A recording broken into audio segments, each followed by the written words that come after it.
शंकर भगवान की।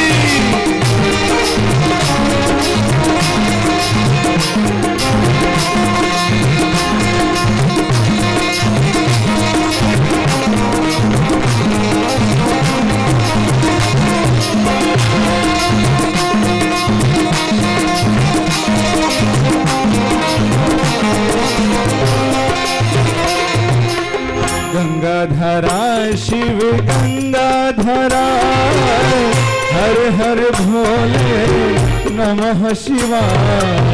गंगाधरा शिव गंगाधरा, हर हर भोले नमः शिवाय। गंगाधरा शिव गंगाधरा, हर हर भोले नमः शिवाय। गंगाधरा शिव गंगाधरा, हर हर भोले नमः शिवाय। नमः शिवाय, ओम नमः शिवाय।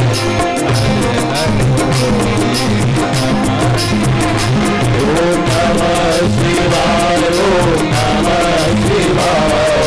हर हर भोले नमः शिवाय। नमः शिवाय, ओम नमः शिवाय। हर हर नमः शिवाय, ओम नमः शिवाय, ओम नमः शिवाय। हर हर भोले नमः शिवाय। नमः शिवाय, ओम नमः शिवाय। हर हर भोले बोल शंकर भगवान की जय हो। पार्वती पते हर हर महादेव शंभो।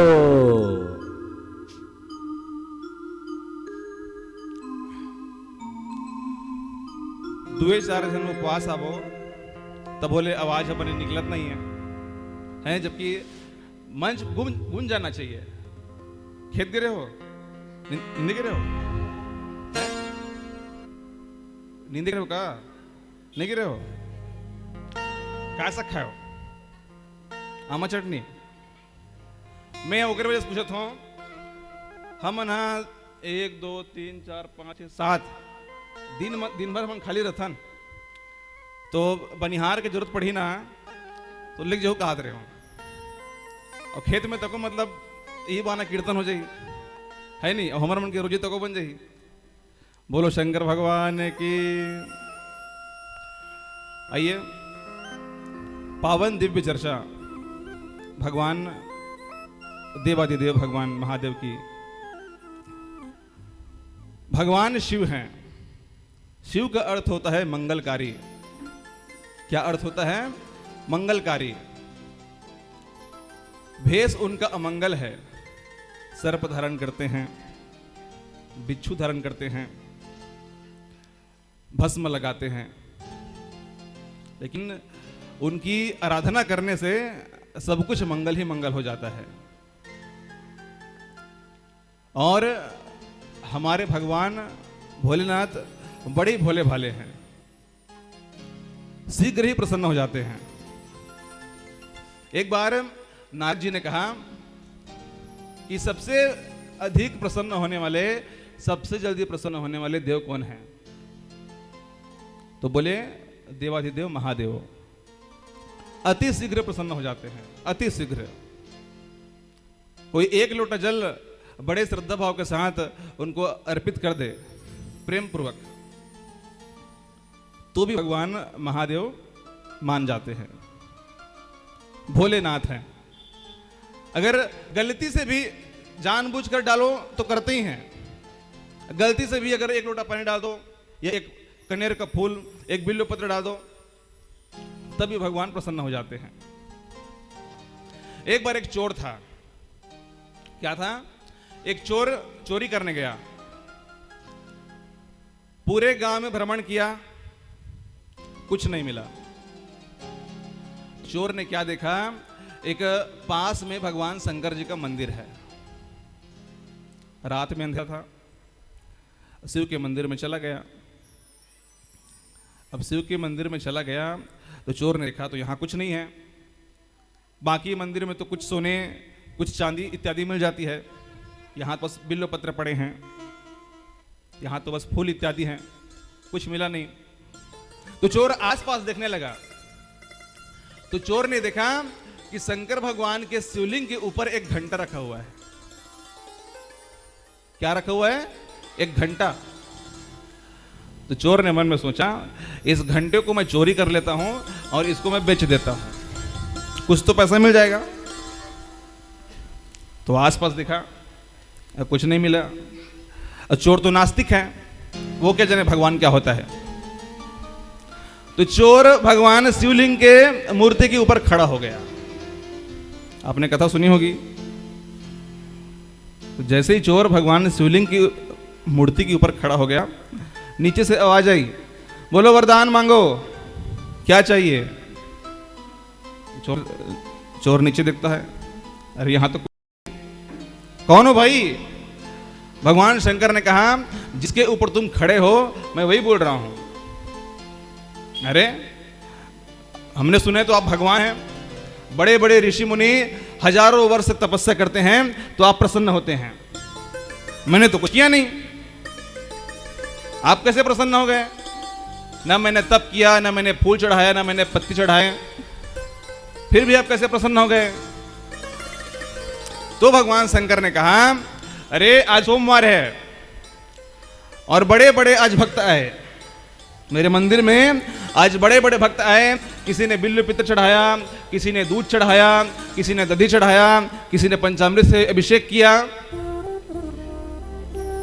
और मैंने पहला आज ऐसा भक्त देखा कि जिसने अपने आप को मुझे चढ़ा दिया, अपने आप को ही मुझे चढ़ा दिया। तो उस चोर पर प्रसन्न हो गए। सोच, भगवान शंकर जी सोचते नहीं हैं, जो आया प्रेम से मांगो दे देते हैं। जैसे कि आपके घर में यदि कोई कुछ मांगने आया, आप ही के गांव का, यदि कोई बाहर के गांव कुछ मांगने आया कि मुझे फलाना चीज चाहिए, तो हम लोग क्या है, देने से पहले विचार करते हैं। सही बात है कि देने के पहले हम सोचते हैं कि अरे ये हमको अमुक चीज मांग रहा है तो हमको देना चाहिए कि नहीं देना चाहिए। भले वो छोटी सी चीज क्यों ना हो, छोटी सी कुर्सी क्यों ना हो, हम देने से पहले एक बार विचार करते हैं कि हमको मांगने आ रहा है तो हम उसे दें कि ना दें। हम आदमी को देख कर देते हैं। सही बात है। लेकिन भगवान शंकर जी ऐसे दयालु हैं कि वे विचार नहीं करते हैं, उसको बस प्रसन्न करो वो दे देते हैं। भस्मासुर एक राक्षस हुआ, ब्रह्मा जी का तप किया, अमरत्व का वरदान मांगा, ब्रह्मा जी ने नहीं दिया, बोले शंकर जी के पास जाओ। शंकर जी का तप करने लगा, शंकर जी प्रसन्न हो गए, बोलो क्या चाहिए? अमर होने का वरदान दो। ये भाई ये नहीं हो पाएगा, कुछ दूसरा मांग लो आप। तो बोले कि जिसके सिर पर हाथ रखे वो भस्म हो जाए। तो भस्मासुर को क्या कहा शंकर जी ने?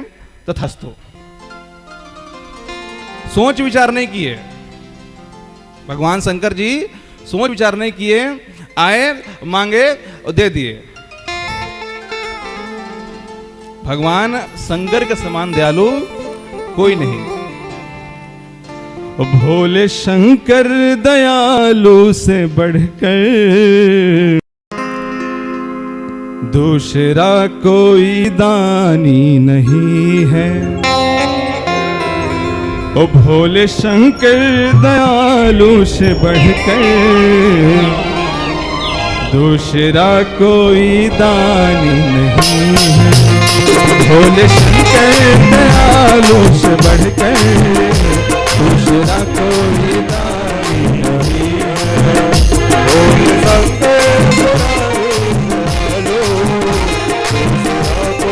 दूसरा कोई बढ़कर जो भी चरणों में आया तो इसके, जो भी चरणों में आया तो इसके, उसके जीवन में हानि नहीं है। जो भी चरणों में आया इसके, उसके जीवन में हानि नहीं है।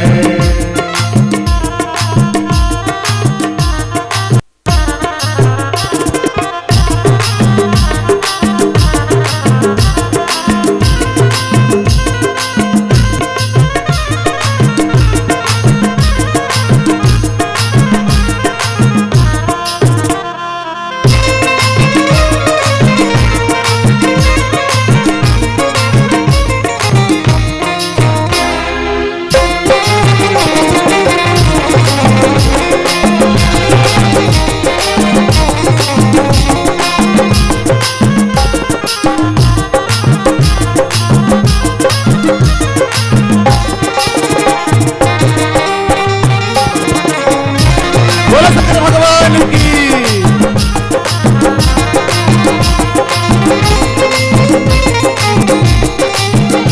भोले शंकर दयालु से बढ़कर दूसरा कोई दानी नहीं है, दूसरा कोई दानी नहीं है, दूसरा कोई दानी नहीं है, दूसरा कोई दानी नहीं है।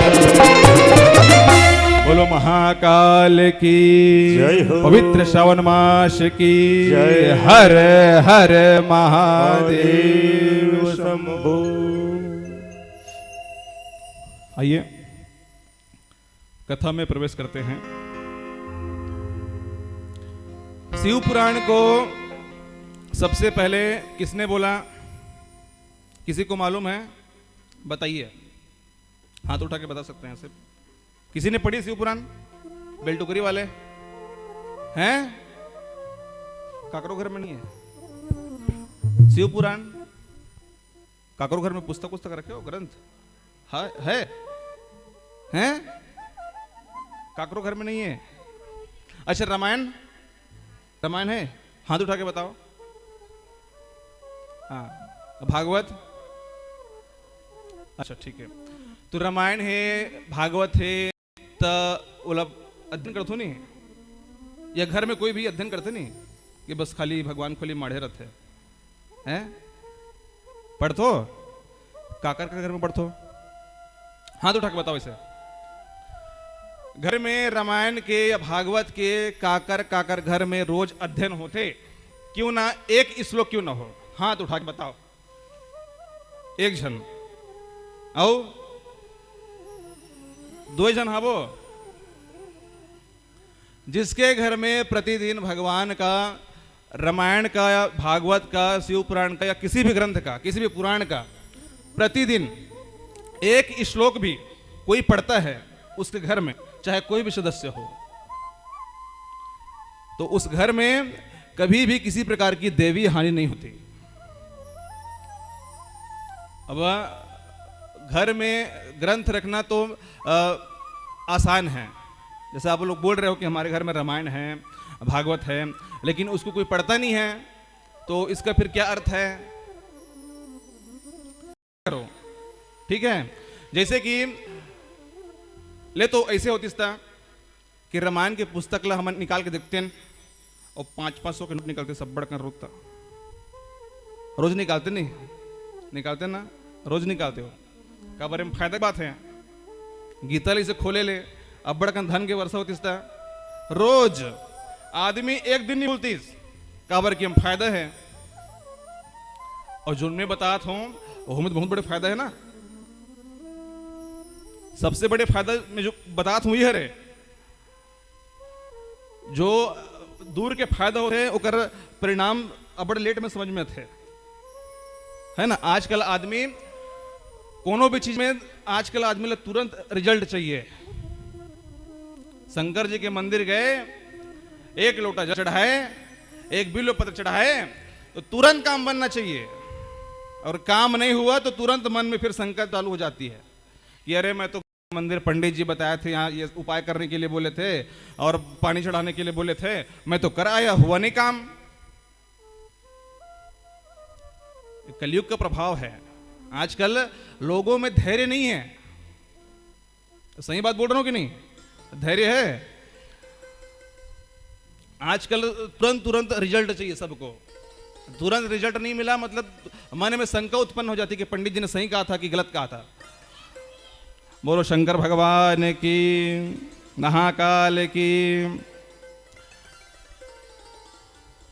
भगवान विश्वास से मिलते हैं। विश्वास करोगे तो भगवान की प्राप्ति होती है। सबरी ने भगवान राम को कभी देखा था? नहीं देखा था, लेकिन उन्होंने प्रतीक्षा करी थी, की थी ना प्रतीक्षा। विश्वास की वजह से भगवान श्री राम को चल के आना पड़ा था। सही है? तो विश्वासम फलदायकम, विश्वास करोगे भगवान के ऊपर तो अवश्य आपको फल की प्राप्ति होगी। ये कोई निर्मा का पैकेट नहीं है कि पहले इस्तेमाल करो फिर विश्वास करो। ये पहले विश्वास करो। बोलिए वृंदावन बिहारी लाल की। तो शिव पुराण को भगवान शंकर ने ही कही है। और सबसे पहले भगवान शंकर ने जब कहा तो कितने श्लोक थे इसमें? 100 करोड़। कितने श्लोक? 100 करोड़। उसके बाद छटनी हुआ, फिर ये 1 करोड़ का हुआ। उसके बाद द्वापर युग में ऋषि मुनियों ने सोचा कि आने वाला समय बड़ा ही विचित्र है और लोगों के पास समय कम होगी, तो इन बहुत सारे श्लोकों का पठन नहीं कर पाएगा, तो इसको और सार ग्रंथ में किया जाए, इसको और सार रूप में किया जाए। तो इसको सार करते करते शिव पुराण में 24,000 श्लोक हैं। कितने हजार? 24,000 श्लोक हैं। अब भगवान शिव की चर्चा, भगवान शिव का प्राकट्य कैसे हुआ, भगवान कितने उदार हैं, कितने अवधरदानी हैं, भगवान कौन सी कृपा करते हैं, ये सारी बातें हम शिव पुराण की चर्चा में श्रवण करेंगे। बोले महाकाल की। एक समय की बात है, प्रयागराज में बहुत सारे ऋषि मुनि एकत्र हुए, 88,000 ऋषि मुनि। तो वहां पर सूत जी आते हैं। सूत जी को आप जानते होंगे, पुराणों की जब कथा होती है तो सनकादिक ऋषि और सूत जी से प्रारंभ होती है। भक्ति ज्ञान विरागाप्तो विवेको वर्धते महान, माया मोह निराशश्च वैष्णवे क्रियते कथम। ऋषियों ने सूत जी से पूछा, हे सूत जी महाराज, कलयुग का समय आने वाला है और कलयुग के जो प्राणी हैं वो बहुत ही अल्प बुद्धि के होंगे, बहुत जल्दी विश्वास नहीं करेंगे, नाना प्रकार के प्रपंचों में फंसेंगे और अपने ही कर्मों के द्वारा दुख को भोगेंगे, अपने ही कर्मों के द्वारा दुख को भोगेंगे। तो हे सूत जी महाराज, आप कोई ऐसा उपाय बताइए जिससे कलयुग के लोगों का कल्याण हो सके। अच्छा, हम लोगों को कई बार भगवान से शिकायत रहती है। अधिकतर हम लोगों को कई बार भगवान से शिकायत रहती है कि मेरे जीवन में ऐसा क्यों हो रहा है। और शिकायत हम कब करते हैं? जब जीवन में दुख का समय आता है। सही बात बोल रहा हूं? और जब सुख का समय आता है तो भगवान को याद नहीं करते, भगवान का धन्यवाद नहीं करते कि ओहो ओहो भगवान आपका धन्यवाद है कि आपने, आपकी वजह से, आपकी करुणा की वजह से मेरे जीवन में आप सुख दे रहे हैं। आज एक दुख आ गया, कल एक दुख आ गया, परसों एक दुख आ गया, तो हम भगवान को कोसना चालू कर देते हैं कि मेरे जीवन में ऐसा क्यों हो रहा है। अच्छा, आप एक बात बताइए, सबको पूछ रहा हूं, जतका जन बैठे हो ना, सब जन ला पूछा था। अब सबो जन तो उत्तर देने से एक साथ, लेकिन जेला याद हुई ना तो हाथ खड़ा करके बताओ, 4 दिन पहले सांझ के का सखा रहे हो बताओ। कौन छोड़ता है? 4 दिन पहले, आज का दिन है, आज सोमवार है, तो शुक्रवार के संध्या कन का सा खा रहे हो? चटनी है, एक झलक सुड़ता है ओ पाचू के सीन हमला बाबा हो कौन सुड़ता नहीं है? अच्छा नहीं से कहो नहीं है, सुड़ता नहीं है, अरे बताओ। ठीक है, 4 दिन पहले का सा खा रहे हो ते कोनो सुड़ता नहीं है, तो ना जाने एक हफ्ता पहले हमारे मन से कौन से पुण्य हो हैं या कौन से पाप हुए हैं, है ना? कबर जीवन में या फिर पुण्य हुई या फिर पाप हुई। कौन जनी एक हफ्ता पहले का हम पाप करे हन, कौन जनी 10 दिन पहले का करे हन। अवश्य में भुक्तव्यम कृतम कर्म शुभाशुभम। हमारे जीवन में हमने जो भी शुभ और अशुभ कर्म किया है वो हमको भोगना ही पड़ता है। आज नहीं भोगेंगे तो कल भोगेंगे, कल नहीं भोगेंगे तो परसों भोगेंगे, लेकिन भोगना जरूर है।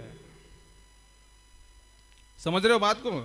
जैसे कि अभी 4 दिन पहले का सा खाएं तो सुड़ता नहीं है, तो 5 दिन पहले कौन जनी का कर्म करे हन, कत के बार कोई अपन वाणी से गलत बोल देन, है ना? मनसा वाचा कर्मणा पाप, तीन धर्म से पाप हुई, मन से हुई या फिर कर्म से हुई या फिर वाणी से हुई। बोलो शंकर भगवान की। लेकिन बेलटुकरी वालों को डरना नहीं है। अब लोग पूछो कैसे? पूछो कैसे? गुठिया थो नहीं तुम है निगुठियाओ, जब ले आए हो तब ले चुपचाप रहो सबक सब। पूछो कैसे? अब बोलो ना, कैसे? वो ऐसे कि पवित्र सावन मास में, अभी थोड़ा देर पहले बताया ना कि भगवान शंकर की कथा, भगवान की कथा अमृत के समान होती है।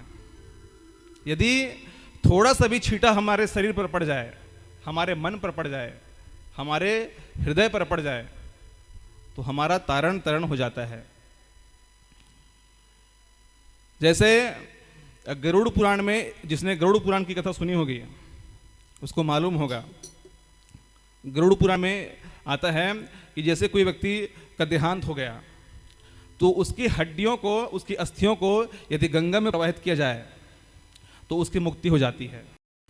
गरुड़ पुराण में ऐसा प्रसंग आता है। तो हम तो अभी जीवित हैं, अब जब मरे हुए अस्थियों का तारण तरण हो सकता है, कल्याण हो सकता है, तो हम तो जीवित अवस्था में भगवान की कथा सुनने आए हैं।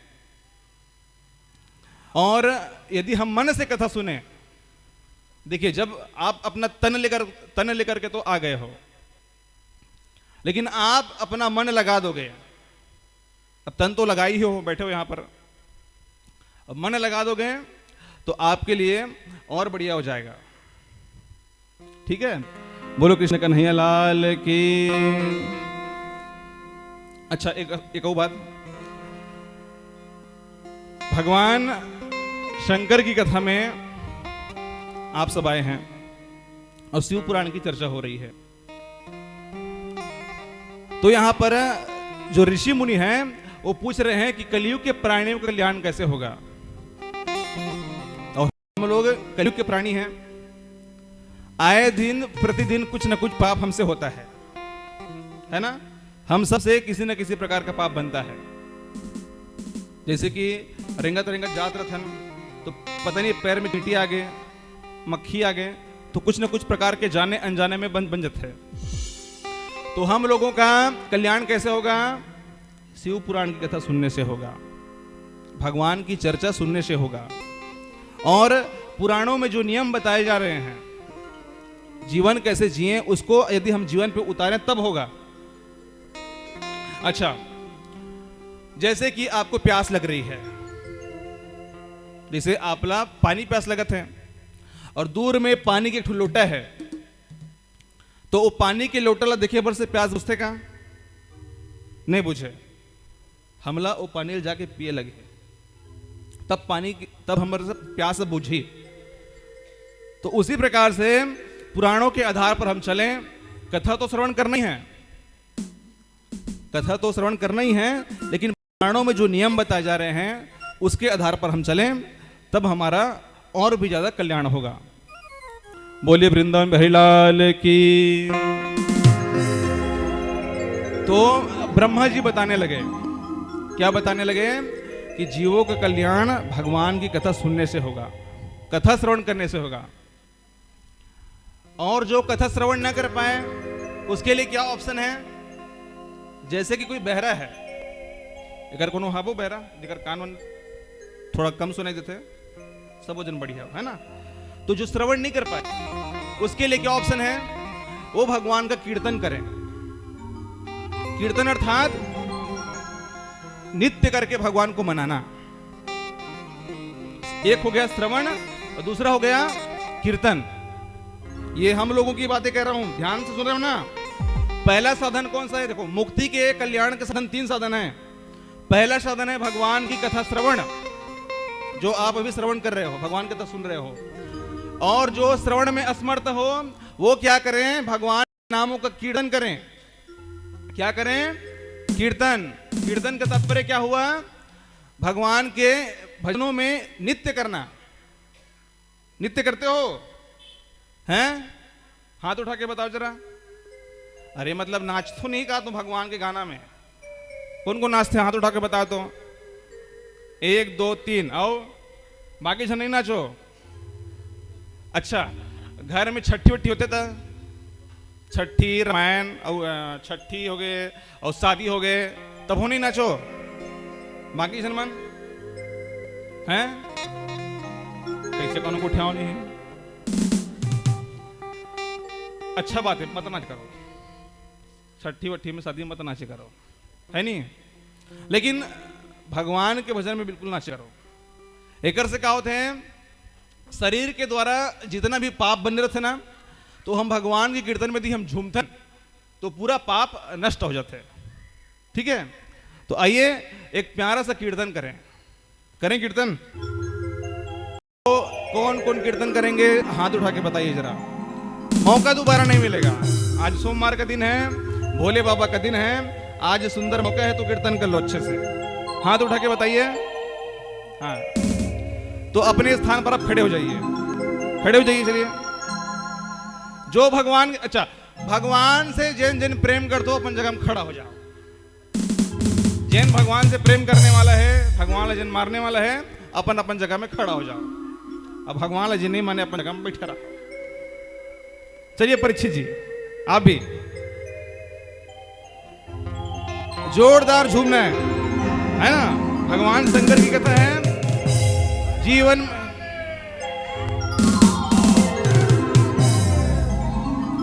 नमः पार्वती पदे हर हर महादेव, हर हर महादेव, हर हर महादेव।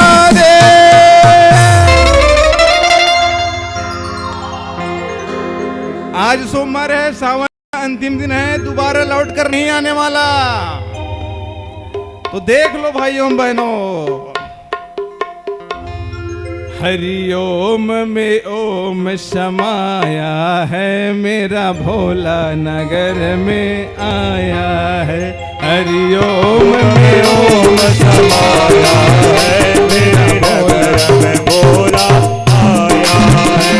हरि ओम में ओम समाया है, मेरा भोला नगर में आया है। हरि ओम में ओम समाया है, मेरा भोला नगर में आया है। मेरा भोला नगर में आया है, मेरा भोला नगर में आया है। मेरा भोला नगर में आया है, मेरा भोला नगर में आया है।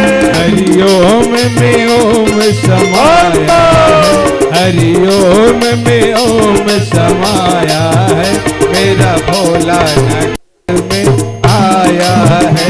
हरि ओम में ओम समाया है, मेरा भोला नगर में आया है।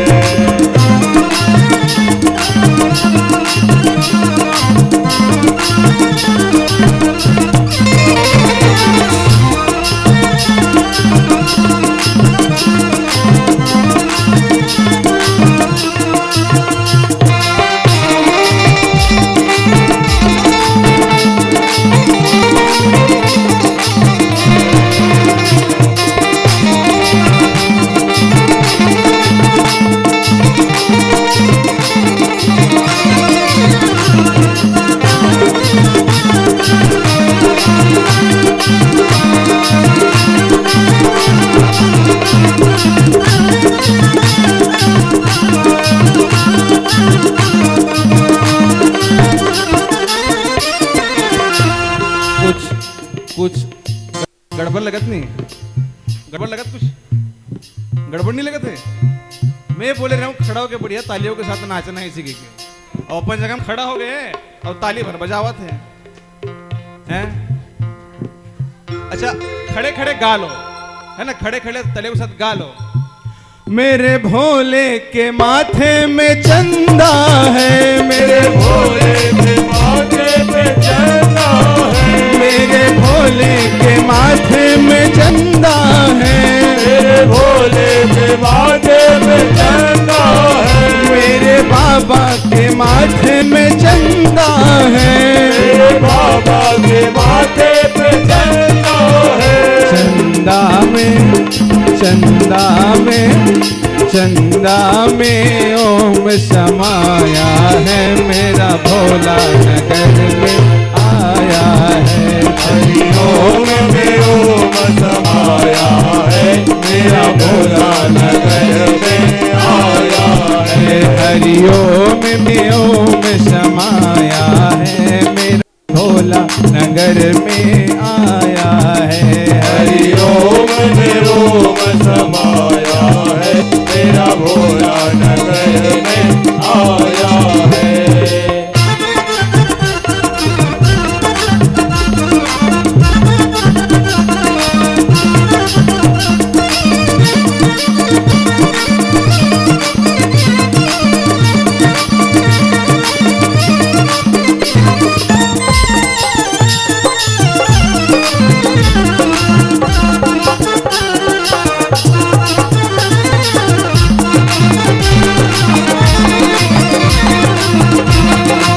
बोलो शंकर भगवान की, महाकाल की।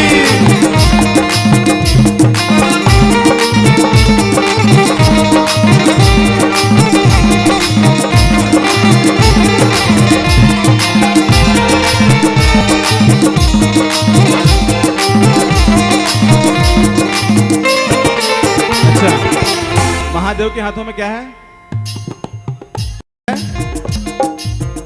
मेरे भोले के हाथों में डमरू है, मेरे भोले के हाथों में डमरू है, मेरे बाबा के हाथों में डमरू है, मेरे बाबा के हाथों में डमरू है, भोले बाबा के हाथों में डमरू है, भोले बाबा के हाथों में डमरू है।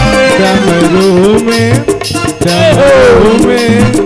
डमरू में ओम समाया है, मेरा भोला नगर में आया है। हरि ओम में ओम समाया है, मेरा भोला नगर में आया है। हरि ओम में ओम समाया है, मेरा भोला नगर में आया है। हरि ओम में ओम समाया है, मेरा भोला नगर में आया है। हरि ओम में ओम समाया है, मेरा भोला नगर में आया है। हरि ओम में ओम समाया है, मेरा भोला नगर में आया है। हरि ओम में ओम समाया है, मेरा भोला नगर में आया है। बोलो महाकाल की जय। हर हर महादेव शंभो। ले अपन नाचो, बैठ जा। अतक्या नाचत मला थक लागते। हो भारी नाचतो सईन भाई, अतक्या पण मत नाचे करो। ये बेचारा मन थक जाए ना। बोले रहे हूँ याद करो, बाद में पछताए लगते है ना, बाद में पछताए लगी, याद करो। मौका है भी, अभी टाइम हवे है ना। बोले वृंदावन बिहारी लाल की जय। तो ब्रह्मा जी क्या बता रहे हैं? सभी का ध्यान कथा की ओर है ना। कथा को ध्यान से श्रवण करोगे तभी कथा समझ में आएगा, और ध्यान नहीं दोगे तो समझ में नहीं आएगा। और पीछे में जो हमारी माताएं बैठी है वो ध्यान से और भक्ति पूर्वक होकर के कथा श्रवण करें और भक्ति के साथ तत्पर होकर के पूरा ध्यान कथा में लगाएं, क्योंकि समय कलयुग में कम है ना। तो ब्रह्मा जी बता रहे हैं महर्षियों को, क्या बता रहे हैं? कल्याण के 3 साधन। पहला साधन क्या है? श्रवण। दूसरा क्या है? कीर्तन, जो आपने भी किया। और तीसरा साधन क्या है? भजन। घर में भजन करते हैं आप लोग? भजन, भगवान की भजन करते हैं? जो भी हो, ऐसा नहीं कि कई बार ऐसा होता है कि हम लोग ये सोचते हैं कि हम लोग यदि भजन गाएंगे तो हमारा स्वर यदि अच्छा नहीं होगा तो पड़ोसी हमारी हंसी उड़ाएगा। ऐसा नहीं है। क्या हमारा स्वर अच्छा नहीं होगा तो क्या हम भगवान की कथा को नहीं गाएंगे? हमारा स्वर जैसा भी हो, हमको भजन प्रतिदिन गाना चाहिए, है ना। जब कथा नहीं कर बैठे हो, पहले के जमाना, मतलब पहले के जो जमाना के जो सियान है ते मतलब मस्त मस्त भजन याद रहा है। भजन करे साधु के कट जही जन्म अपार, याद है? कौन होले करा है? बोलो शंकर भगवान की। घर में प्रतिदिन भगवान के कथा का श्रवण करें, कीर्तन करें और भजन करें। अब ऋषिगण ब्रह्मा जी से पूछ रहे हैं, जो व्यक्ति श्रवण भी नहीं कर पाए और जो कीर्तन भी नहीं कर पाए और जो भजन भी नहीं कर पाए, वो क्या करे? उसे क्या करना चाहिए? तो ब्रह्मा जी बता रहे हैं, ऐसे व्यक्तियों को घर में शिवलिंग की प्रतिष्ठा करनी चाहिए। शिवलिंग की प्रतिष्ठा करा करके उसका नित्य पूजन करे। कोई भी व्यक्ति यदि प्रतिदिन शिवलिंग का नित्य पूजा करता है तो उसका भी कल्याण हो जाएगा। ऐसा कौन बता रहे हैं? ब्रह्मा जी बता रहे हैं। किसके लिए बता रहे हैं? जो व्यक्ति भगवान की कथा भी नहीं सुनता, जो कीर्तन भी नहीं करता, जो भजन भी नहीं करता, यदि वे व्यक्ति प्रतिदिन भगवान की नियम बना करके शिवलिंग की पूजा कर ले, प्रतिष्ठा करा करके, तो उसका भी कल्याण हो जाएगा। अब आप लोग मुझे ये बताइए कि किस किस के घर में शिवलिंग है, भगवान की मूर्ति? हाँ, लगभग सबके घर में है और सबके घर में होना भी चाहिए। अब आप ये बताइए कि हमारे घरों में किसी के घर में 4 सदस्य होते हैं, किसी के घर में 5 होते हैं, किसी के 6, किसी के 7। तो आप में से कोई ऐसे घर के आए हैं क्या जिसमें से सभी सदस्य भगवान की शिवलिंग की पूजा करते हों? हाथ उठा के बताइए। हाँ, 1 2 3 4 5 6 7। एक बार ताली बजाइए जोरदार।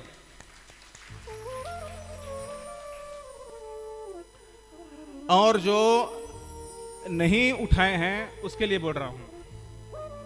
अच्छा, आप में से कौन कौन करवा चौथ की उपासना हो?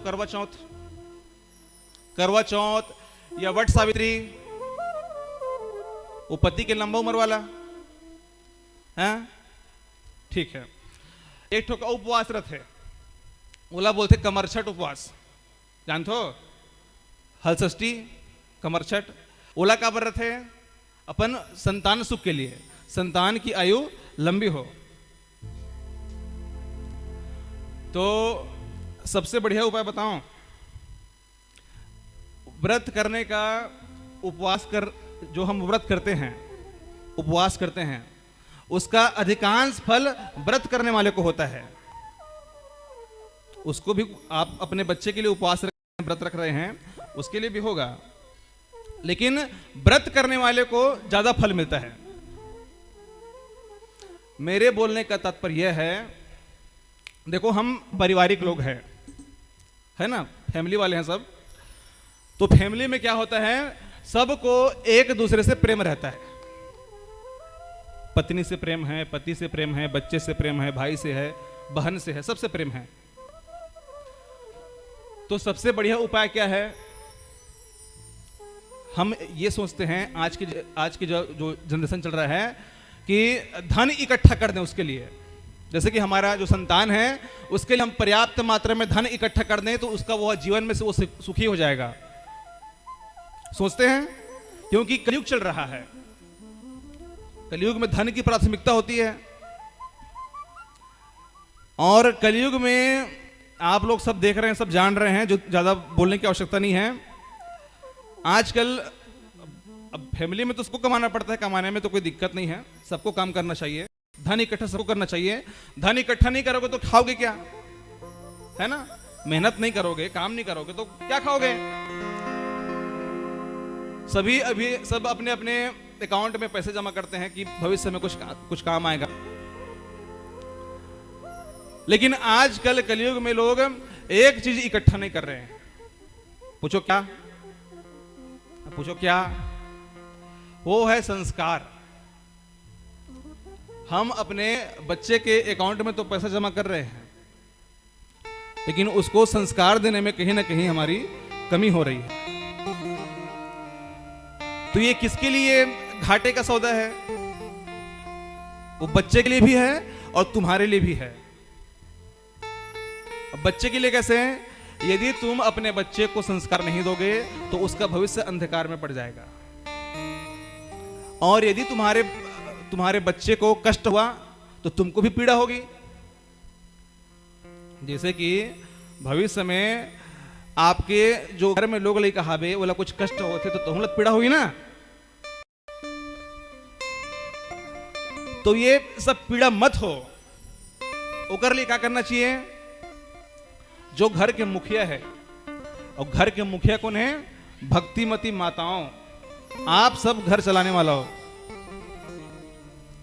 ये हमारा जो भारत जो देश है ना, वो कौन चलाते हैं? वो आप सब जो नारी शक्ति है वो आप सब के हाथ में है। बागडोर पूरा आपे के हाथ में हावे। आजकल कोनो जगह कथा होते, रामायण होते, सबसे ज्यादा जनसंख्या माता मन की रथे।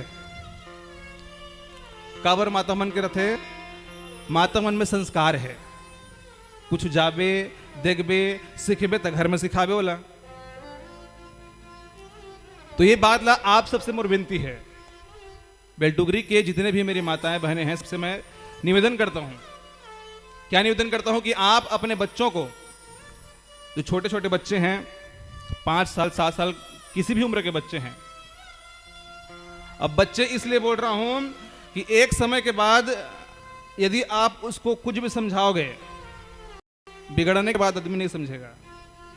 एक बार यदि बच्चा बिगड़ गया तो बड़ी मुश्किल से समझेगा। तो बिगड़ने से पहले बच्चे को समझा लो। क्या समझाओ? उसको भक्ति से जोड़ो। आधा घंटा 1 घंटा पूजा करने के लिए नहीं बोल रहा हूं। आधा घंटा 1 घंटा पूजा नहीं कर पाएगा, लेकिन नहाने के बाद कम से कम 1 लोटा जल, जो आपका शिवलिंग है, प्रत्येक घर में शिवलिंग है, उसमें जाए और ओम नमः शिवाय करके डाल दे। आपका जो पति है यदि वो नहीं करता होगा तो उसको भी बोलो। और आपके घर में जो भी जितने भी सदस्य हैं, चाहे जो भी हो, केवल पुत्र पति की बात नहीं है, सबकी बात है, सबको बोला करें। देखिए, भगवान शंकर जी के पिंड पर, शंकर जी में यदि हम जल चढ़ाएंगे तो क्या होता है? हमारे मन में अलौकिक शांति आती है, शांति की अनुभूति होती है, शीतलता आती है, और हम भक्ति से जुड़ते हैं। कहीं ना कहीं भगवान, देखो, अकाल मृत्यु वो मरे जो काम करे चंडाल का, और काल उसका क्या बिगाड़े जो भक्त हो। क्या पता आपका कोई एक आदत, छोटी सी आदत, तो कहते हैं ना कि कौन से गुण पे दया निधि रीझ जाते हैं। तो हमको प्रयास क्या करना है? हमको प्रतिदिन हमारे घर में जितने भी बच्चे हैं सबको बोलें कि आधा घंटा 1 घंटा पूजा नहीं कर पाओ तो कम से कम नहाने के चाहे कितनों भी टाइम नहाओ। मैं आपको बंधन में नहीं डाल रहा कि आपको सुबह 4 बजे नहाना है, सुबह 6 बजे नहाना है, 7 बजे नहाना, ऐसा नहीं बोल रहा हूं। अब गांव में रहने वाले लोग हैं, 10 प्रकार के काम रहता है। क्यों ना आप 12 बजे नहाओ, क्यों ना आप 2 बजे नहाओ। 2 बजे नहाते हो फिर भी 2 बजे भगवान नहाने के बाद भगवान के शंकर जी में जल चढ़ा दो।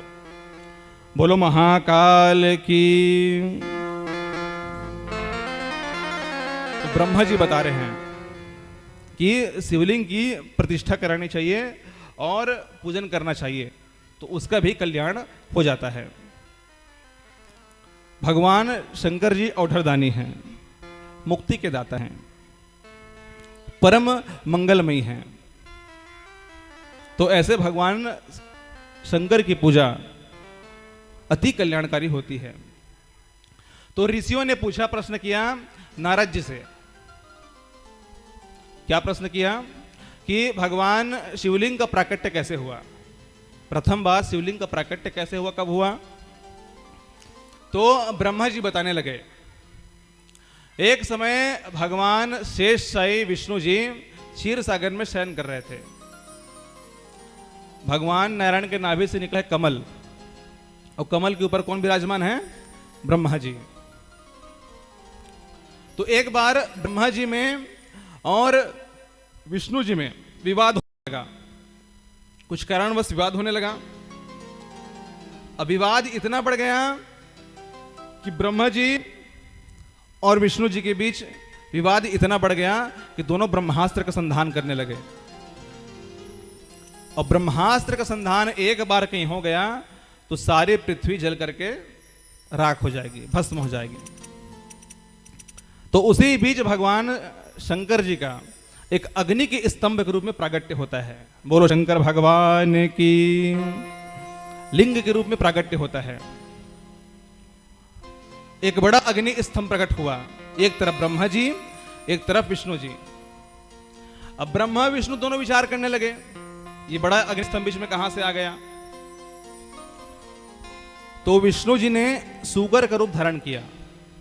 सूकर समझ गए, वाराह, वाराह का रूप धारण किया और नीचे की ओर चले गए, नीचे की छोर ढूंढने के लिए चले गए। ब्रह्मा जी हंस का रूप धारण किया और ऊपर की ओर चले गए। ना भगवान नारायण को छोर मिला और ना ब्रह्मा जी को छोर मिला। अब ऊपर से आ रही केतकी का फूल, तो हंस ने कहा, तो ब्रह्मा जी ने कहा केतकी के फूल से कहा कि तुम झूठी गवाही दे दो कि मुझे छोर मिल गया है। तो ब्रह्मा जी आए, विष्णु के पास आए और कहने लगे मुझे छोर मिल गया। अब भगवान सदाशिव, भगवान भोलेनाथ प्रकट हो गए। प्रकट हो जाने के बाद भगवान तो अंतर्यामी हो तो जान रहे हैं, ब्रह्मा जी को श्राप दे दिया कि तुमने झूठ का आश्रय लिया है, तुमने झूठ बोलने का अपराध किया है। तो जाओ, मैं तुमको श्राप देता हूं कि कभी भी कहीं जगह तुम्हारी पूजा नहीं होगी। और पूरे विश्व में राजस्थान में एक जगह है जिसे पुष्कर नाम से जाना जाता है, पुष्कर। तो पुष्कर में केवल और केवल एक ही मंदिर है ब्रह्मा जी का। और भगवान नारायण का सत्य बोलने की वजह से उसे सत्य नारायण का उपाधि दिया। और भगवान शंकर जी ने कहा कि आज तुम मेरे ही समान हो। तो मुक्ति के दाता भगवान नारायण हैं और भगवान शंकर जी हैं। भगवान शंकर जी और नारायण जी में कोई भेद नहीं है। बोलिए वृंदावन बिहारी लाल की, बोले शंकर भगवान की, महाकाल की। आइए एक प्यारा सा भजन गाएं। पवित्र श्रावण मास में चल रहे इस भव्य दिव्य शिव महापुराण की कथा हम सभी श्रवण कर रहे हैं। आइए एक प्यारा सा भजन।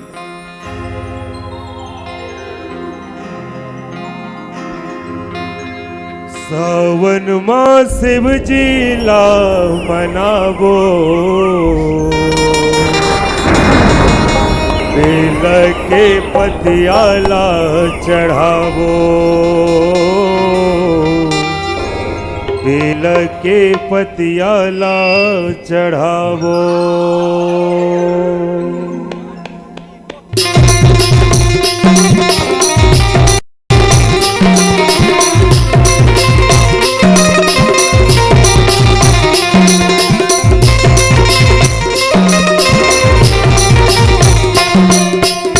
सावन मां शिव जी ला मनावो,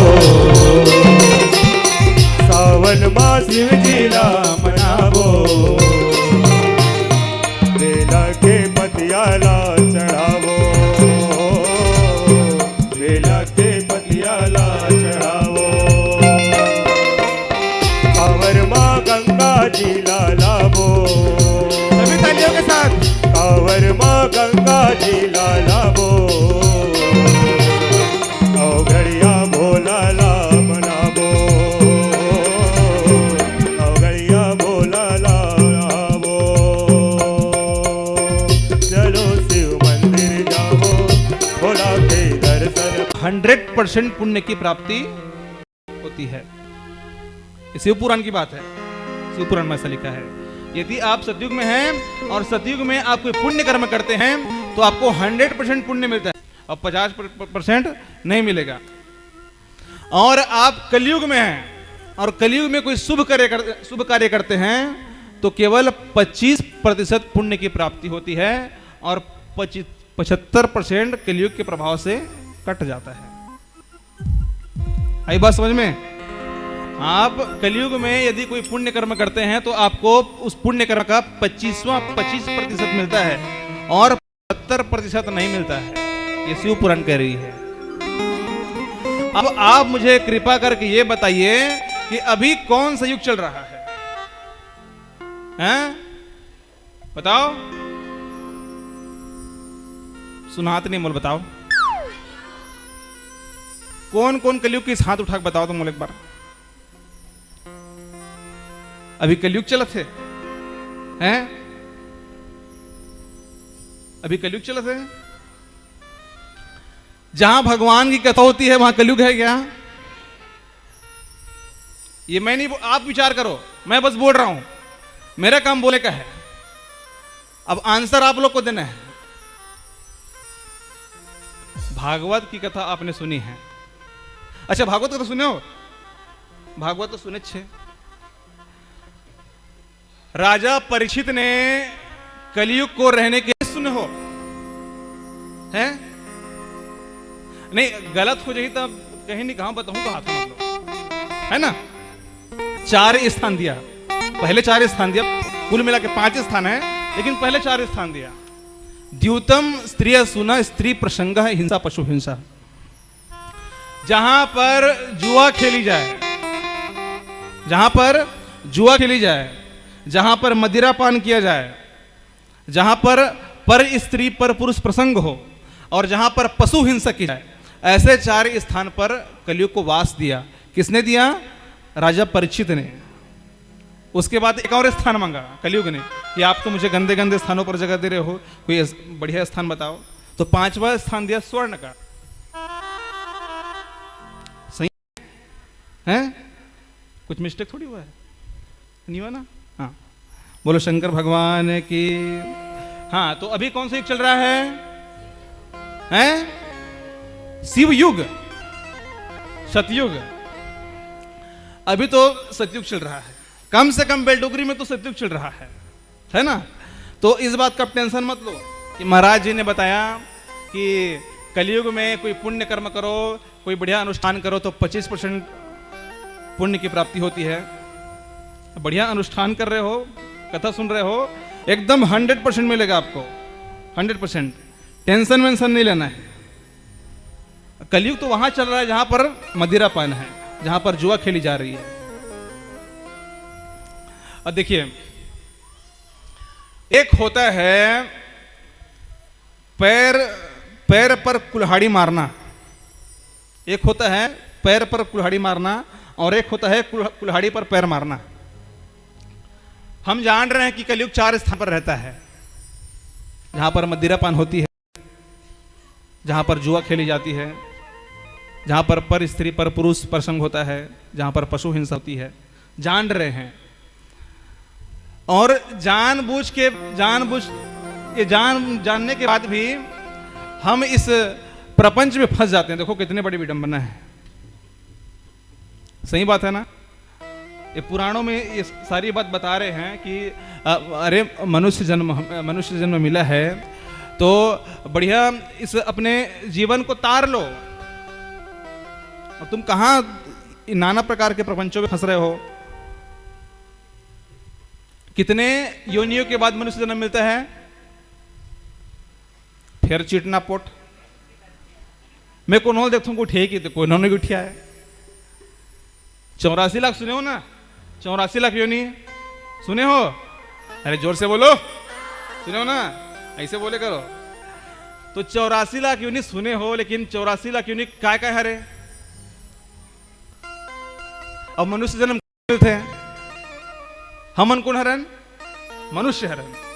तो हम मनुष्य योनि कैसे मिले हैं? 84 लाख योनि के बाद। तो 84 लाख योनि में कौन कौन सा जीव थे? 9 लाख प्रकार के जलीय जीव। 9 लाख प्रकार के जलीय जीव, अर्थात जल में रहने वाले जीव, पानी में रहने वाले जीव। और पानी में क्या करते? घर में जाके हिसाब लो, थोड़ी बता रहा हूं सबला में। पानी में मछली रही, वो क्या करते? कछुआ रही, मेंढक रथे, और क्या है? जोंक है, सांप है। तो 9 लाख प्रकार के जलीय जीव, 9 लाख योनियां। 11 लाख प्रकार के कीड़े मकोड़े, 11 लाख प्रकार के कीड़े मकोड़े। 20 लाख प्रकार के स्थावर जीव, स्थावर योनि। स्थावर योनि अर्थात पेड़ पौधे। हमन कथन नाम ये पेड़ पौधे में तको जान है, इसे कथन नहीं तो वास्तव में जान रहे थे। बोला स्थावर योनि बोलते, स्थावर। तो 20 लाख प्रकार के पेड़ पौधा की योनि है, जैसे कि पीपल, बरगद, नीम, अमली, आमा, ये सब 20 लाख प्रकार के वृक्ष होते। इसे 20 लाख योनियां हैं। 30 लाख प्रकार के चतुष्पद, चतुष्पद अर्थात 4 पैरों वाले जीव। 30 लाख जो पृथ्वी में जो 4 पैरों वाले जो जीव है ना, वो 30 लाख प्रकार के हैं। जैसे कि बंदर, हाथी, गाय, भेड़, बकरी, गधा, ये 30 लाख प्रकार के ऐसे जीव हैं। और 4 लाख प्रकार के देवता, दानव और मनुष्य। तो मनुष्य की योनि कैसे मिलती है? जब कोई योनि में प्राप्त हुआ जीव धर्म से चलता है, पूरे जीवन धर्म पूर्वक चलता है, तब जाके मनुष्य की योनि प्राप्त होती है। और मनुष्य योनि प्राप्त करके वो पुनः जीव अधर्म में चला जाता है।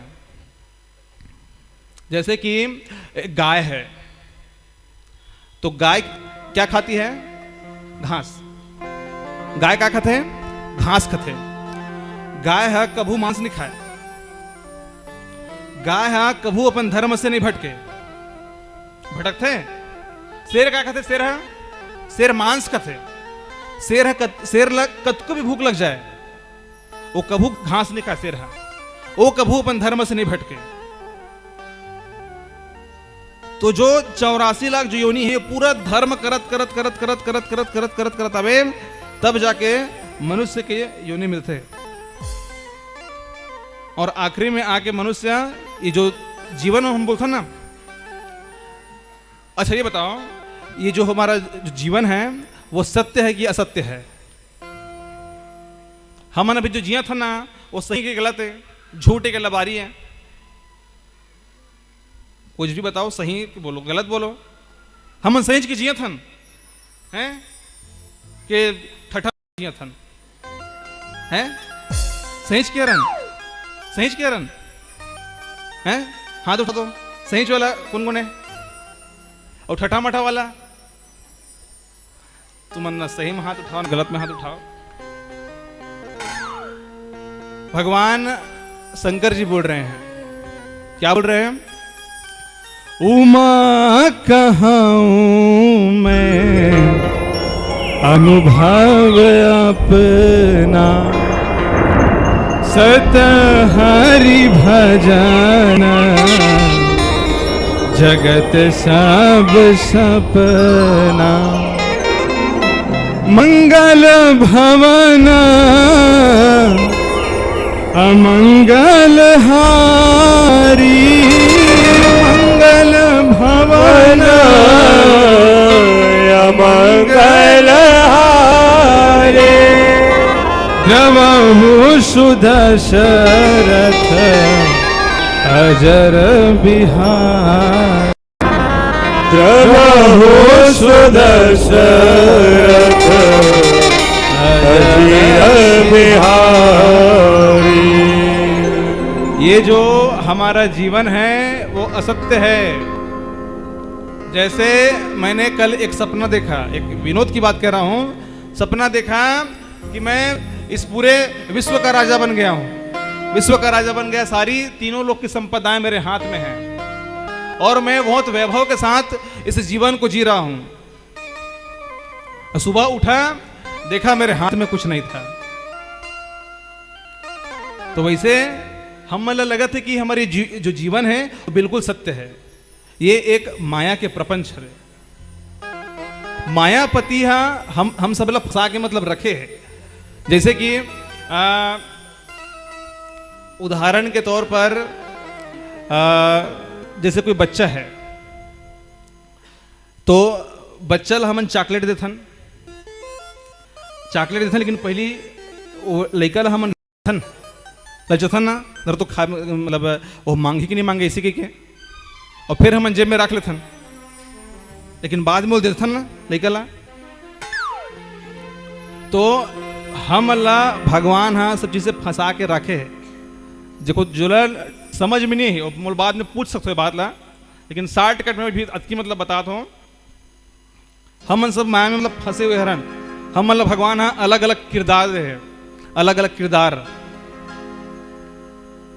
कौन ला स्त्री बना है, कौन ला पुरुष बना है, कौन ला कैसे दे है, कौन ला कैसे दे है।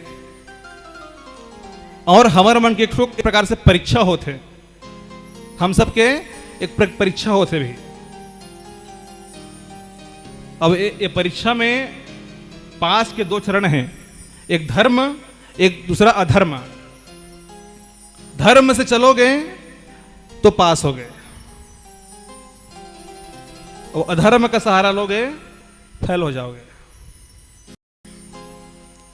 अधर्म का सहारा कब लोगे? जब लालच आएगा, जब जीवन में लालच आएगा तो लगेगा कि नहीं हमको तो कोई नहीं दिख रहा है, क्यों ना थोड़ा झूठ का सहारा ले लिया जाए, और यहां पर गाड़ी आकर के फंस जाती है। तो कहने का तात्पर्य है धर्म से चलिए, यथाशक्ति यथाविधि जो भी आप जहां पर हैं भगवान का कथा गायन करते रहिए और भक्ति पूर्वक चलते रहिए। बोलिए हनुमान जी महाराज की, श्री सीताराम भगवान की। आइए संध्या काल हो गई है, प्यारा सा एक छोटा संकीर्तन करें और उसके बाद ब्रह्मा जी के बताए हुए शिव पुराण में बिल्व महात्म्य की चर्चा करेंगे।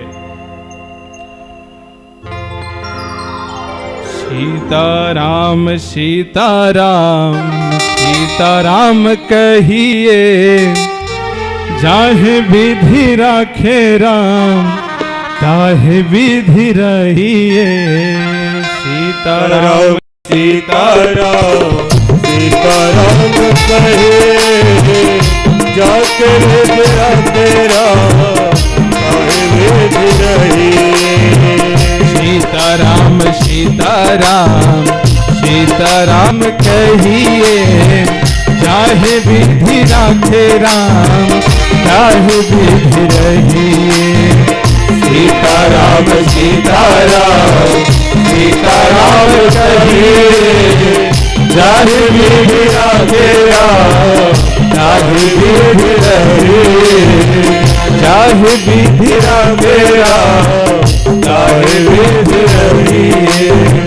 चाहे विधि राखे राम चाहे विधि रहिए। बोलिए वृंदावन बिहारी लाल की जय। श्री सीताराम भगवान की जय। पवित्र श्रावण मास की जय। शंकर भगवान की जय। नमः पार्वती पते हर हर महादेव हर हर महादेव हर हर महादेव।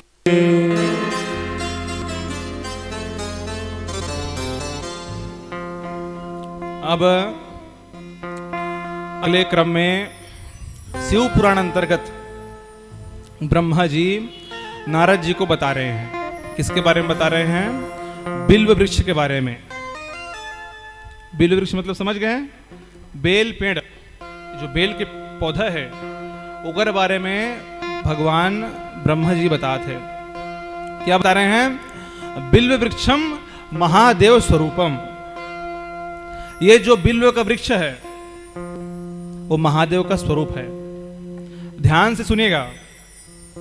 जो बिल्व वृक्ष के महत्व के बारे में नहीं जानते वो 2 मिनट ध्यान पूर्वक सुन ले कि बिल्व का महात्म्य क्या है, इसका उद्गम कैसे हुआ, प्राकट्य कैसे हुआ, इसका महात्म्य क्या है। ये जो बिल्व का पेड़ है ना, पौधा है, ये महादेव का ही स्वरूप है, ऐसा माना गया है, शिव पुराण कह रही है। इसे साक्षात शंकर समझना चाहिए।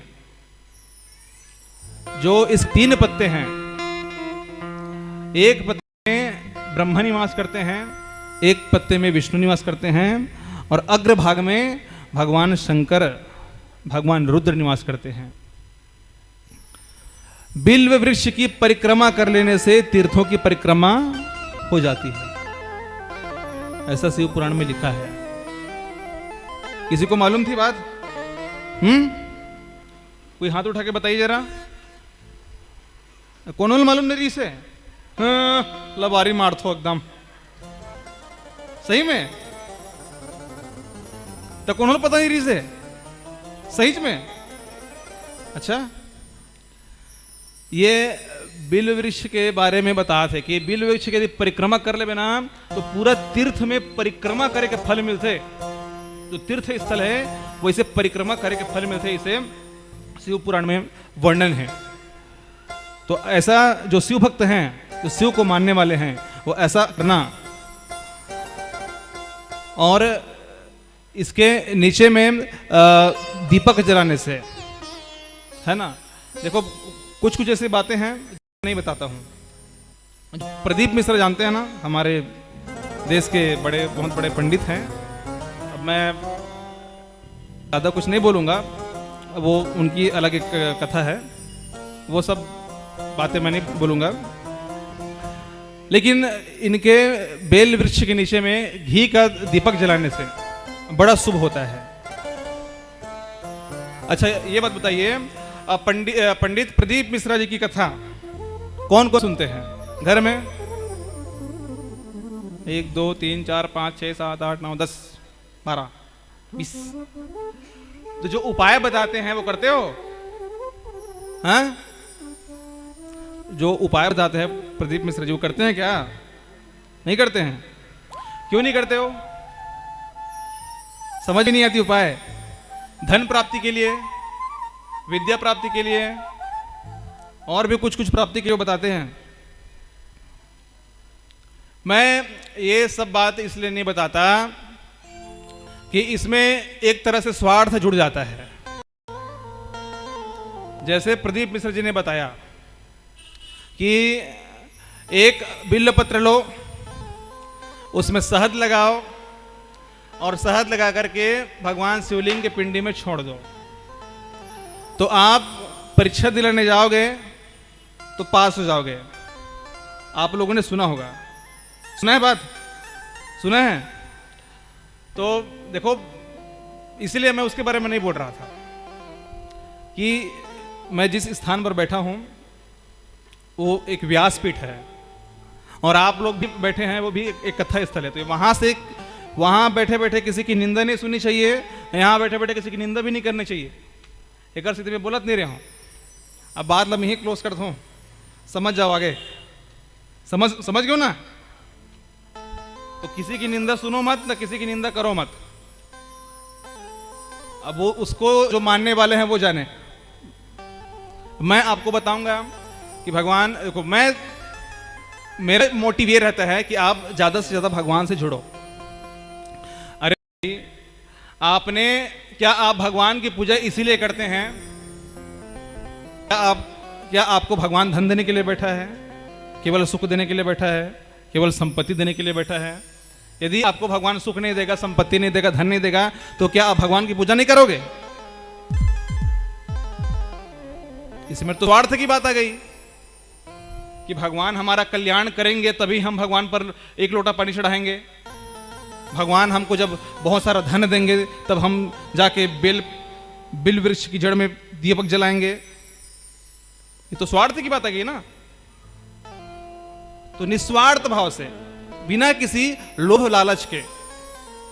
एक बात और, चलिए कोई आपने उपाय किया, चाहे प्रदीप मिश्र जी बताए, चाहे मैं बताऊं, चाहे आप पुराण के माध्यम से पढ़ करके आप सीख लिए, पढ़ लिए, किसी सुन लिए, और आपकी मनोकामना पूरी भी हो गई,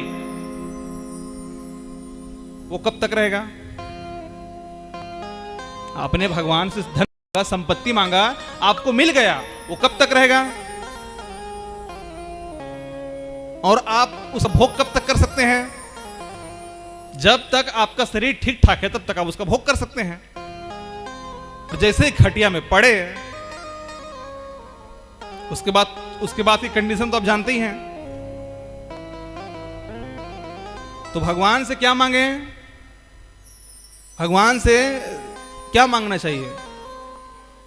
धन, संपत्ति, दौलत, वैभव, चलो ये मिल भी जाएगा तो कब तक रहेगा बताइए?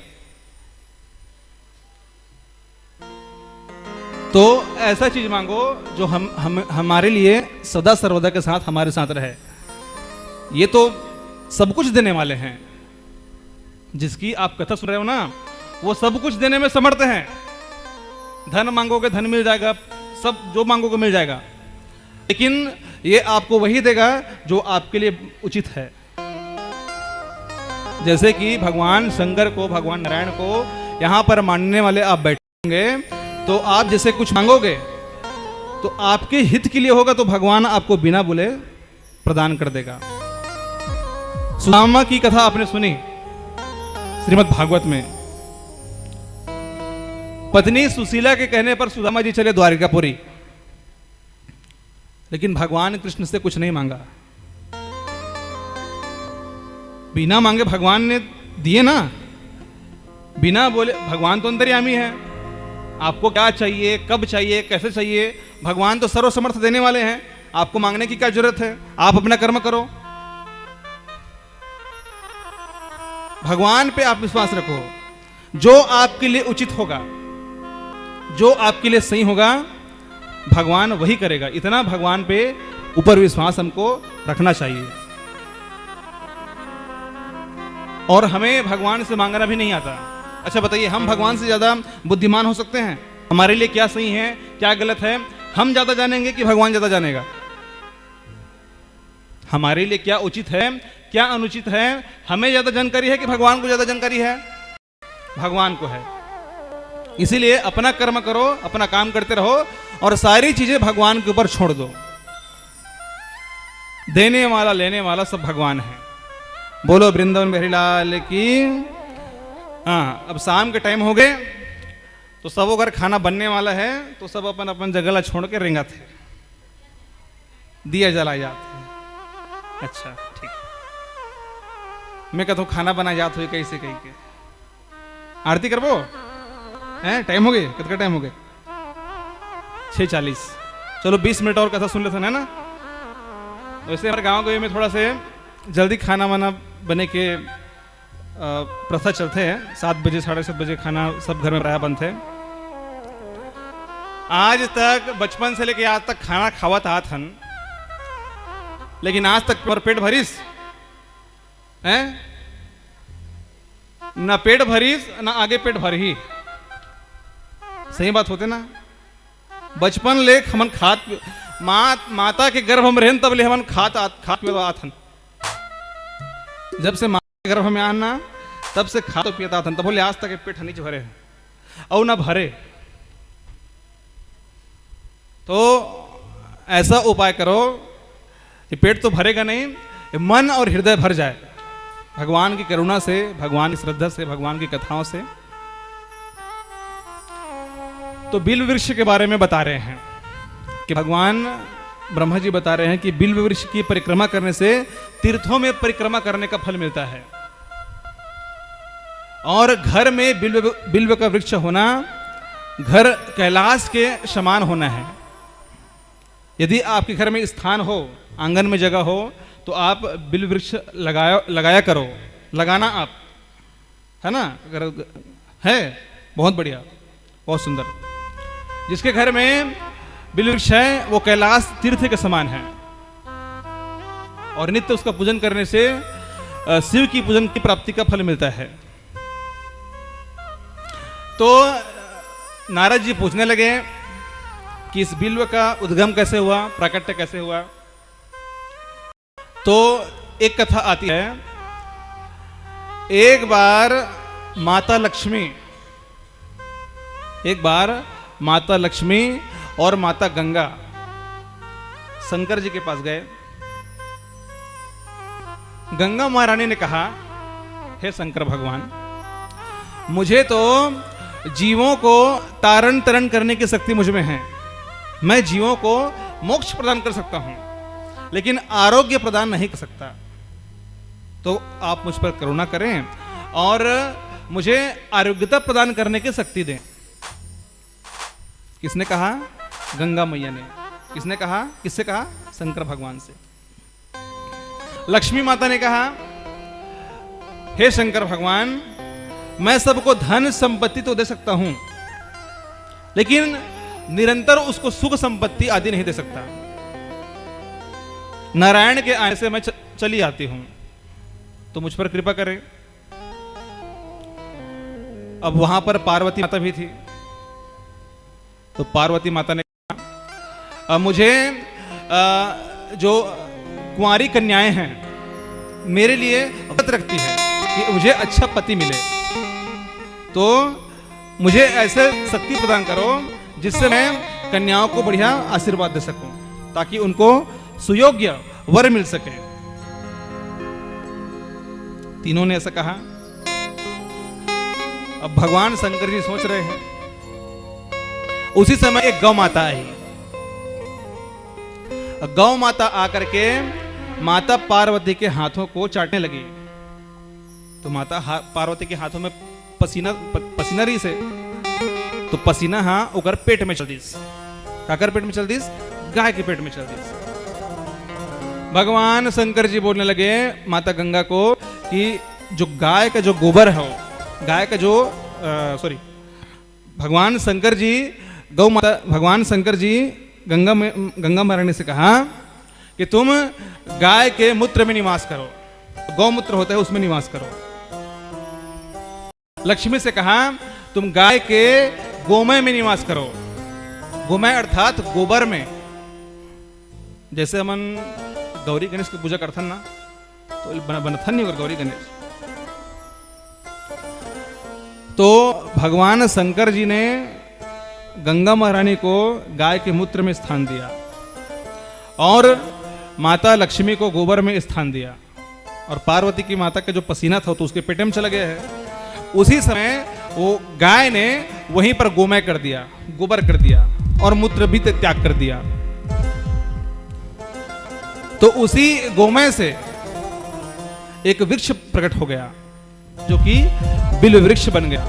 बोलो शंकर भगवान की, महादेव की। ये एक कथा है। दूसरी कथा है, एक बार माता लक्ष्मी भगवान शंकर जी से प्रार्थना करती है, व्रत रखती है कि मैं अपने स्वामी नारायण के लिए के चरण में हमेशा दबाती रहती हूं, और मुझे ऐसी कामना है कि निरंतर मैं अपने पति की सेवा करती रहूं। मुझे आप ऐसा आशीर्वाद दीजिए। लक्ष्मी माता उपवास है भगवान शंकर जी के लिए। और कितने कमल चढ़ाए? 99 कमल चढ़ाए, 100 कमल चढ़ाए। किसने चढ़ाए? माता लक्ष्मी ने। भगवान शंकर जी आए, एक कमल चुरा लिए। अब माता लक्ष्मी ने देखा एक कमल तो गायब हो गया है। अपने शक्ति से तो प्रकट कर सकते हैं, लेकिन उस समय व्रत है तो शक्ति का प्रयोग उस समय नहीं करना है। तो अपने पयोधन को, अपने स्तन को माता लक्ष्मी काट करके भगवान शंकर जी को चढ़ा देते हैं। तो भगवान शंकर जी प्रसन्न होकर के उसके स्तन को, माता लक्ष्मी के पयोधन को गोमय में, गोबर में स्थान देते हैं। तो वहां पर बिल्व की वृक्ष की उत्पत्ति होती है। यह दूसरी कथा है। तीसरी कथा एक और आती है। एक बार भगवान शंकर जी, भगवान नारायण और भगवान ब्रह्मा तीनों जगह एकत्रित हुए। अब तीनों ने सोचा कि कोई ऐसा वृक्ष बनाएं कि हम उस वृक्ष की पूजन से हम तीनों की एक साथ पूजन हो जाए। तो उसी समय एक कामधेनु गाय वहां पर प्रकट हो गई। तीनों ने मन में सोचा, भगवान नारायण ने सोचा, भगवान शंकर जी ने सोचा, भगवान ब्रह्मा जी ने सोचा। जैसे मन में सोचा तो तीनों के मन के सोच के मिलाप से एक गाय प्रकट हो गई। एक गाय प्रकट होकर के एक गोमय को वहां कर देती है, एक गोबर वहां पर कर देती है। तो उस गोमय से बिल्व वृक्ष की प्रकट होती है। तीन कथाएं आपको बिल्व वृक्ष के संदर्भ में हमने कही है। बोलो शंकर भगवान की, महादेव की, महाकाल की, पवित्र श्रावण मास की। आज की कथा यही विराम करते हैं, है ना। और कल की कथा भगवान शंकर जी का विवाह है ना, सती चरित्र और शंकर जी का विवाह कल होगा। तो कल सभी गांव के हमारी माताएं, हमारी बहनें, बड़े बुजुर्ग, भाई सभी से निवेदन है कि कल तीसरा दिन है, कल भगवान शंकर का चरित्र, पावन चरित्र होना है, कथा होना है। तो सभी आए। कितने बजे आना है? 4 बजे। और आरती के समय आना है ना। आप लोग छूट जाते हो। जो अच्छे बच्चे रहते हैं वो टाइम से स्कूल आते हैं, ठीक है, लेट नहीं आते हैं।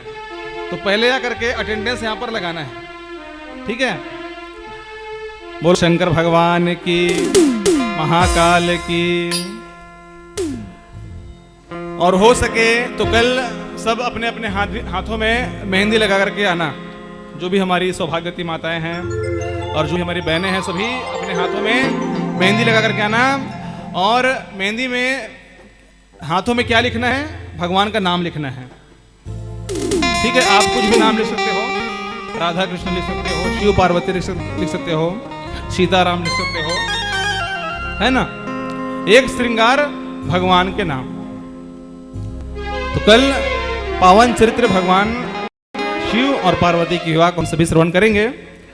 कल का तीसरा दिन। तो कल सभी 4 बजे यहां उपस्थित हो जाएं।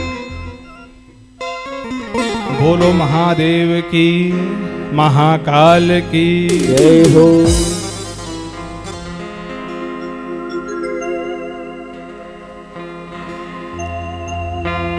बोलो भूत भावन भोलेनाथ की जय।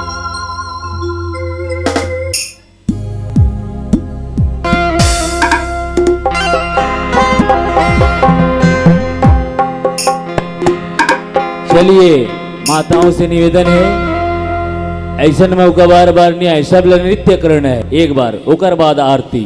अपने स्थान पर सभी खड़े हो जाएं।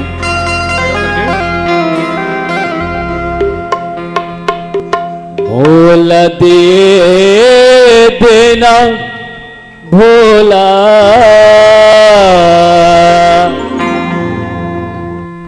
क्या कहना है, का मांगना है भोला से मैया मन? मोला दे देना भोला, तोरे भक्ति तोर भजन मारू बजाऊं।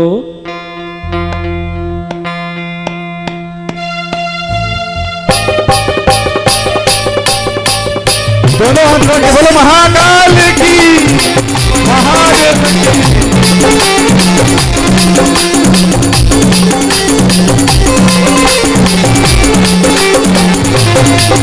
बोला तेरा भोला तोरे भक्त तोर भजन माधुर जाऊं। तेरा भोला तोरे भक्त तोर भजन माधुर जाऊं। मैं चाहिए बोला दुनिया सारी,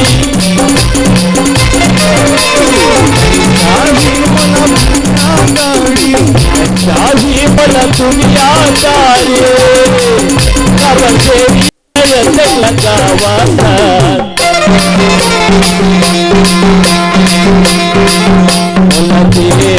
तेरा भोला तोरे भक्त तोर भजन माधुर जाऊं। तेरा भोला तोरे भक्त तोर भजन माधुर जाऊं।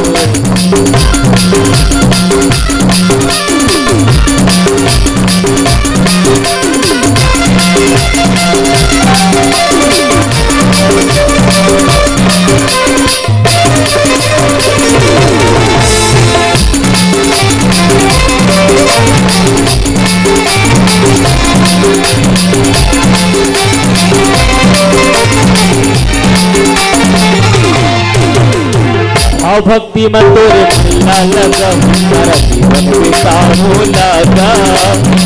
जिंदगी भर तोरे सेवा करूं, अपन बना ले लगा।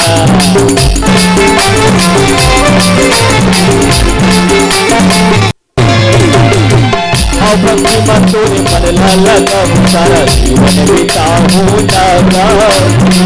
जिंदगी भर तोरे सेवा करूं, अपन बना ले लगा। मैं चाहिए बोला दुनियादारी, मैं चाहिए बोला दुनियादारी, अब तेरी तरफ लगावा था। बोला तेरा भोला तोरे भक्त तोर भजन माधुर जाऊं। बोला तेरा भोला तोरे भक्त तोर भजन माधुर जाऊं। तोरे भक्त तोर भजन माधुर जाऊं। तोरे भक्त तोर भजन माधुर जाऊं। तोरे भक्त तोर भजन माधुर जाऊं। तोरे भक्त तोर भजन माधुर जाऊं। बोलो शंकर भगवान की जय। ओम ज्वालावल्ली नमः, ज्वालावल्ली नमः। गन्धपुष्पाकृतीणं सम्पूज्य चन्द्रमा मनसा जातः जगसूर्य अजायतः श्रोता वायुप्राणस्य मुखादग्निरजायतः वनस्पतिरसरभूतो गन्धटो सुमनोहरम् अग्रेयं सर्वदेवानां धूपोऽयं दीपोऽयं प्रतिगृह्यता।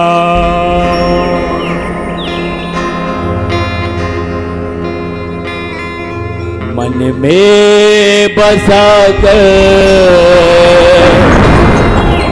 तेरे मूर्ति उतारूं मैं भोले